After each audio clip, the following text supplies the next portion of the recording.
Trent Dawson had long ruled the school, an undisputed king, until he dared to cross the wrong girl. What unfolded next was a scenario no one had ever anticipated. It all began with a look, not the kind that simply passes unnoticed, but one that lingered, piercing deep, making you feel utterly out of place.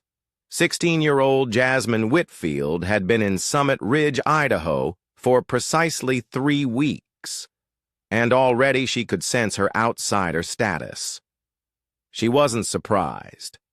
Her father's job had caused them to move frequently, and she had long ago learned that while some towns extended a warm welcome to new faces, others made it their mission to ensure you knew you weren't one of them.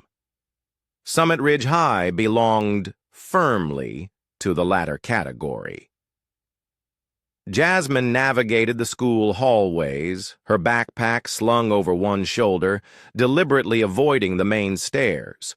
Her dad had cautioned her about students like Trent Dawson, the type who believed they owned the school, the town, and everyone in it. She had harbored a quiet hope that perhaps, just perhaps, she might slip by unnoticed. That fragile hope lasted a mere 2 days. By the third, Trent made it abundantly clear she was his latest target. His campaign began with whispers as she walked past, followed by his friend's laughter just loud enough for her to catch. Soon after came the pointed jokes, mocking her hair, her voice, even the way she walked. Jasmine ignored it all. She had learned this was always the safest course of action. But Trent Dawson did not take kindly to being ignored. One afternoon, Jasmine sat in English class, diligently scribbling notes as Mr. Holloway, their teacher, droned on about The Great Gatsby. A sharp whisper cut through the room. "Hey, new girl." Jasmine didn't look up. "I'm talking to you, Whitfield." Still, she kept her eyes fixed on her notebook, tightening her grip on her pen. Trent smirked, leaning back in his chair. "I just think it's funny, you know, how some people show up where they're not wanted." A few snickers rippled through the class. Jasmine forced herself to keep writing. "But hey," Trent continued, his voice dripping with feigned sympathy, "maybe you're just lost. I mean, a school like this with people like us must feel kinda different, huh?" Jasmine's chest tightened, but she remained silent. She had promised herself she wouldn't let people like him get to her. Yet Trent wasn't finished. He leaned closer.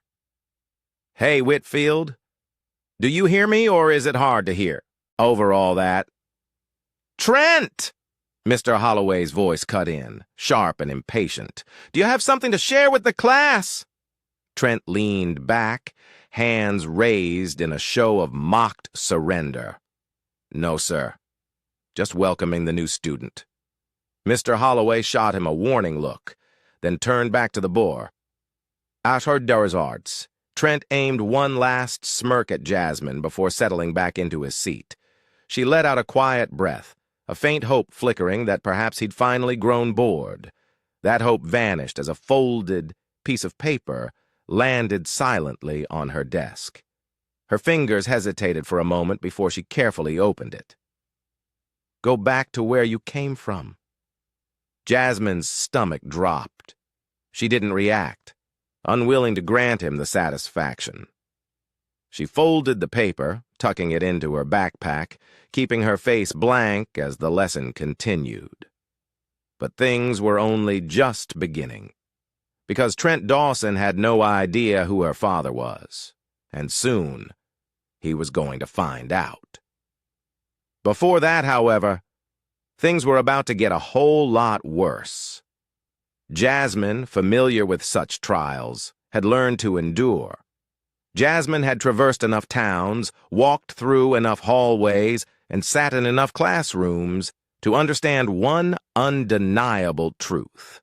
People like Trent always existed, and the grim reality about bullies was that if you didn't react, they simply pushed harder. It was a Friday, and the cafeteria buzzed with a chaotic symphony of sound. Trays clattered, voices bounced off the high walls, and the sharp scent of pizza and stale fries hung heavy in the air. Jasmine sat alone at a corner table, earbuds in, feigning deafness to the whispers that swirled around her. Then she felt it. That unmistakable presence. She looked up. Trent stood a few feet away, hands tucked into his Letterman jacket, his trademark smirk plastered across his face. Behind him, his usual entourage, Liam, Kyle, and Chase, stood, watching, waiting. She had seen this tableau countless times before. Trent tilted his head slightly. "You always eat alone?" Jasmine offered no reply. "You should really try to make some friends." He glanced at her untouched tray, then back at his cronies. "Or maybe people just don't want to sit with you." Kyle snickered. Liam leaned in conspiratorially. "I think she likes being a loner."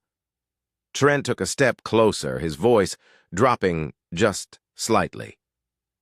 "Or maybe she just doesn't belong here." Jasmine's fingers curled tightly under the table. She said nothing, didn't move an inch. Trent didn't appreciate that. In one swift, jarring motion, he snatched her tray and flipped it. The loud clatter of plastic hitting the floor instantly silenced the entire cafeteria. Food splattered across the tile, mashed potatoes smeared across her sneakers, milk spreading in a wide white pool. Gasps and stifled laughter punctuated the sudden quiet. Jasmine's hands clenched into tight fists. Trent's smirk widened. Oops. Jasmine stared at the chaotic mess, a hot flush creeping up her neck. She could feel everyone's eyes on her, waiting. Would she cry? Would she lash out? She pushed her chair back slowly with a deliberate calm. Reaching for a napkin, she wiped her hands and stood up. She wasn't going to give him what he wanted, but Trent wasn't done. As she turned to leave, he moved swiftly, blocking her path. "Hey, where are you going? We're just getting to know each other." Jasmine took a slow, deep breath. "Move!" The cafeteria collectively held its breath. Trent's smirk flickered, just for a split second. "What was that?" he asked, his voice laced with amusement. She met his eyes squarely. "I said, move." His friends erupted in laughter. "Whoa," Liam chuckled. "She's got a mouth." Trent stepped even closer, closing the space between them. "Or what?" Jasmine swallowed hard, her pulse thudding in her ears. Her fingers twitched at her sides, and then, "What the hell is going on here?" A sharp voice sliced through the cafeteria's tense silence. Miss Reese, the assistant principal, strode towards them, her heels clicking against the tile. Her eyes darted between Jasmine and Trent, then down at the spilled food. Trent's smirk vanished. He took a quick step back, adopting an innocent facade. "Nothing, Miss Reese. Just a little accident." Miss Reese didn't look convinced. Her gaze flicked to Jasmine. "Is that true?" Jasmine hesitated. She knew that if she told the truth, nothing would change. Kids like Trent never truly got into trouble. She had seen this exact scenario play out countless times before. She glanced around the room. No one spoke up. No one came to her defense. She swallowed back the painful lump in her throat. "Yeah," she muttered, her voice barely audible. It was an accident. Trent allowed himself a small, self-satisfied smile. Miss Reese exhaled sharply. "All right, get this cleaned up." And just like that, it was over. Trent's friends snickered as they walked away, bumping shoulders. "See you Monday, Whitfield," Trent called over his shoulder. Jasmine stood there, staring at the pathetic mess on the floor. She thought about her dad, about how he always told her to stand up for herself. But what was the point when no one listened? She grabbed her backpack and walked out of the cafeteria, but this time she wasn't just going to let it slide. The house was quiet when Jasmine got home. Too quiet. She dropped her backpack by the front door and slipped off her shoes, which were still speckled with mashed potatoes from lunch. She didn't even want to look at them. "Jasmine, is that you?" Her father's voice came from the kitchen. Elliot Whitfield wasn't the kind of man who missed details.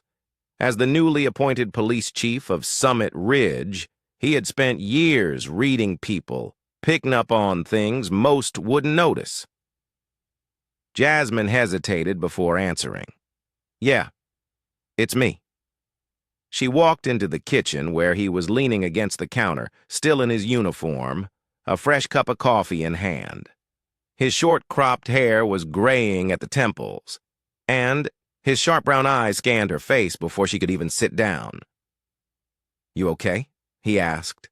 She forced a shrug. "Yeah."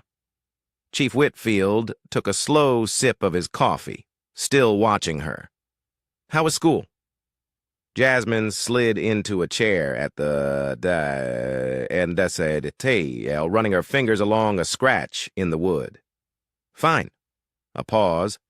Then he set his coffee down. "Try again." She exhaled. She should have known she could never hide things from him, but part of her didn't even want to talk about it. What was the point? Nothing would change. Elliot folded his arms. "Jasmine." She stared at the table, her voice quieter than she wanted it to be. "Some kid dumped my lunch on me today." The words sat in the air between them. Her father didn't react right away, he was too controlled for that, but his eyes darkened just slightly, his jaw tightening. "Who?" Jasmine hesitated. She didn't want to give him the name. She didn't want him to march down to the school and make things worse. She had learned time and time again that calling out people like Trent Dawson only made them push harder. "It doesn't matter," she muttered. Her father's voice was quiet, but firm. "It does." She sighed, rubbing her hands together. "Trent Dawson." Something flickered in his expression. Recognition. Jasmine furrowed her brow. "You know him?" Her father was silent for a moment. Then he exhaled through his nose. "I know his family." Jasmine scoffed. "Of course you do." Elliot's fingers drummed against the counter. "And the school? What did they do?" She hesitated before answering. "Nothing. That did it." His eyes sharpened. "Nothing." She shook her head. "Miss Reese showed up, asked if it was an accident. I said yes." Elliot frowned. "Why?" Jasmine met his gaze, frustration bubbling up. "Because if I said the truth, nothing would have happened. You think they'd actually punish Trent Dawson? His dad's probably on the school board or something." Her father leaned forward, arms still crossed. "And what message does that send?" She blinked. "What?" "When someone does something wrong," he said, his voice steady, "and we let it slide, what message does that send? To them? To you?" Jasmine didn't have an answer. He sighed, shaking his head. "Jasmine, I get it. You don't want to make a scene, but letting things like this go, that's how people like him keep getting away with it." She clenched her jaw, looking away. I don't want to make it worse." Elliot was quiet for a long time. Then he walked over, resting a hand on her shoulder. "You don't have to fight this alone." Jasmine swallowed the lump in her throat. She wanted to believe him, but she wasn't sure things could truly change. What she didn't know was that her father wasn't just going to let this slide. And tomorrow, Trent Dawson was going to learn exactly who he had messed with. Monday morning felt different. Jasmine could tell the second she stepped out of her dad's car. There was a subtle shift in the air, a ripple of whispers in the hallways. People were looking at her, not with the usual sneers or smirks, but with something else.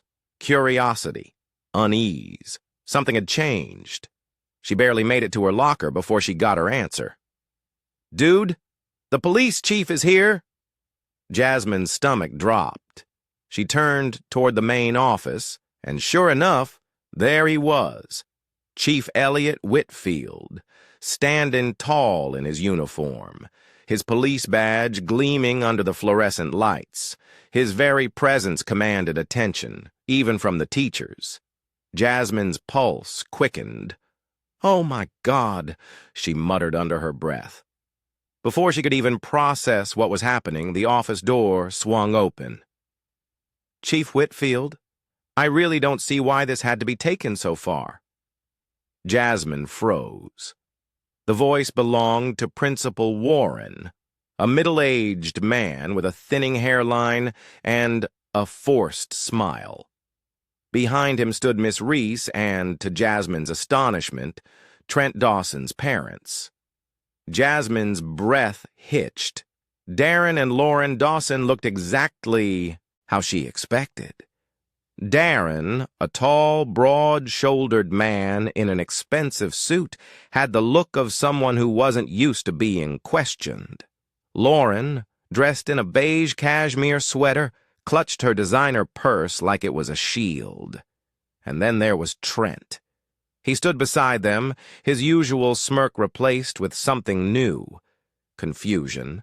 Like he didn't quite understand how things had gotten to this point.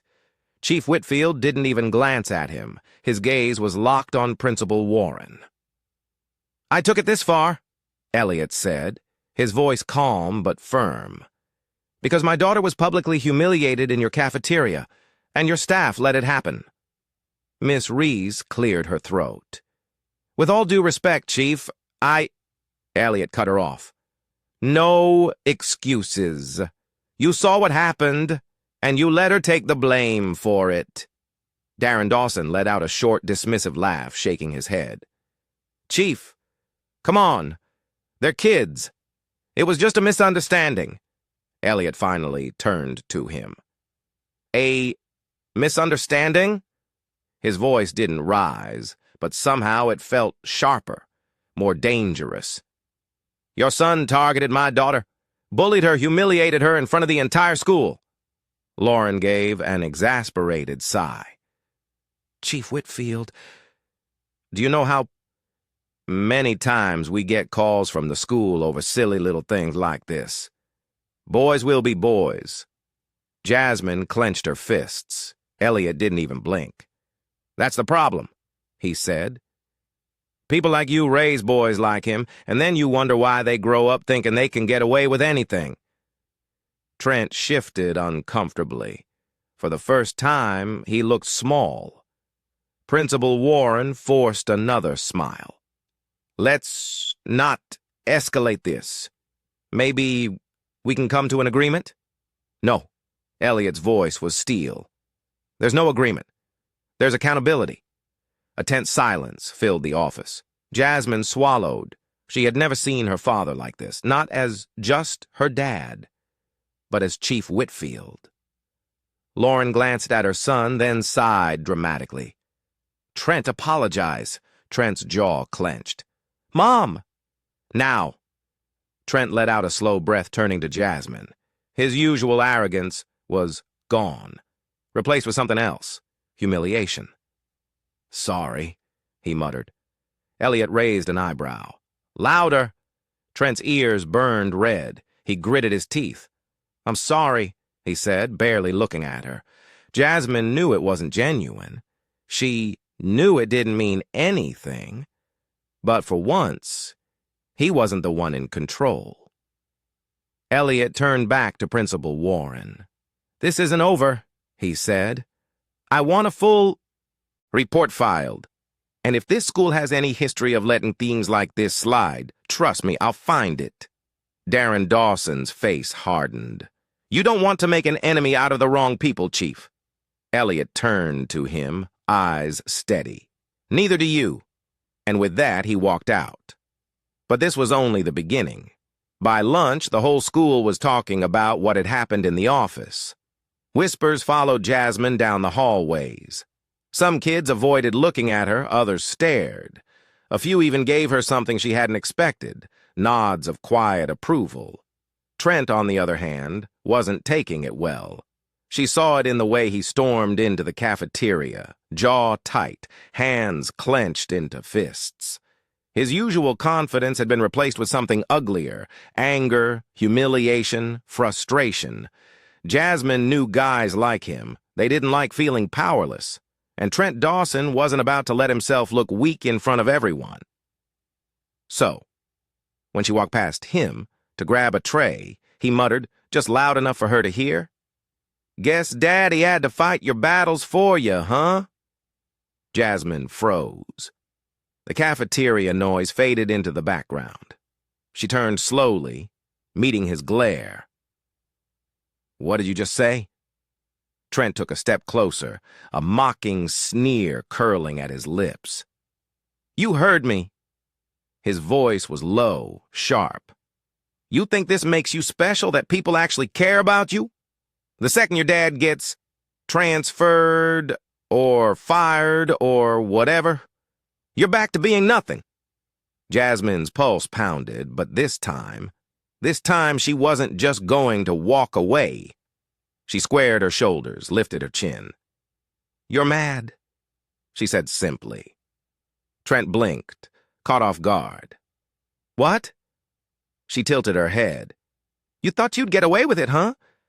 Just like always, but for once someone actually put you in your place." His sneer faltered. Jasmine took a step forward, closing the space between them. "That's why you're mad," she continued. "Because you know that no matter what you say, no matter how much you try to act tough, everyone saw what happened today." She leaned in just slightly. "And now, they don't respect you. They pity you." Trent's face turned beet red. "Shut up," she smiled. "Make me." For the first time, he was the one backing down. He clenched his jaw, fists shaking at his sides, but he didn't say another word. Instead, he turned and stormed out of the cafeteria, pushing past his friends. Jasmine exhaled, the adrenaline still pumping through her veins. She could feel the eyes on her. But for the first time since she moved here, she didn't feel small. She didn't feel like the outsider. She felt seen. And as she picked up her tray and walked to her table, she realized something else. Trent Dawson might have thought he ruled this school, but that was over now. And he knew it. By the end of the day, it was clear things had changed. Jasmine felt it in the way people looked at her, not with pity, not with judgment, but with something else. Respect. Some students still whispered, still stared, but they weren't laughing anymore. The ones who had once snickered at Trent's jokes now acted like they didn't even know him. And Trent? He kept his head down. Jasmine didn't need an apology. She didn't need him to admit he was wrong. Because the truth was, he had already lost. The moment her father walked into that office, the moment the school had been forced to confront the truth, Trent's power had been taken from him. And without that, he was just another kid. At the end of the day, Jasmine climbed into her dad's car, shutting the door behind her. Elliot glanced at her. "How was school?" She hesitated. Then, for the first time in weeks, she smiled. "Not bad." Her father smirked, pulling out of the parking lot. "See? I told you. People like Trent, they only have power if you give it to them." Jasmine exhaled. looking out the window. Yeah, I get that now. A comfortable silence filled the car as they drove through town. Then Elliot spoke again. You know, I didn't stand up for you because I thought you were weak. She frowned. What? He kept his eyes on the road. I did it because I knew you weren't. Jasmine blinked. Elliot glanced at her, a small smile tugging at his lips. I just needed you to see it for yourself. Jasmine swallowed the lump in her throat, looking down at her hands. For so long, she had felt powerless, like the only way to survive was to shrink, to disappear. But today she realized something important. Standing up for yourself isn't just about fighting back. It's about knowing your worth.